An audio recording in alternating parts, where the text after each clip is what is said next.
a tornado warning that most people have never heard of. It's called a tornado emergency.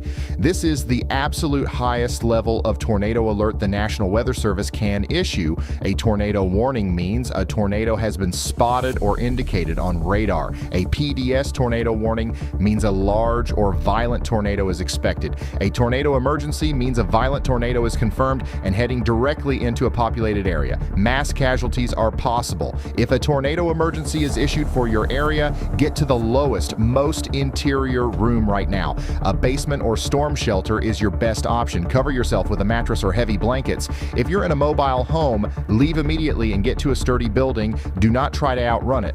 Tornado emergencies are the rarest alert. Only a handful are issued each year. They are reserved for confirmed violent tornadoes bearing down on populated areas. If you ever hear the words tornado emergency, your life is in immediate danger.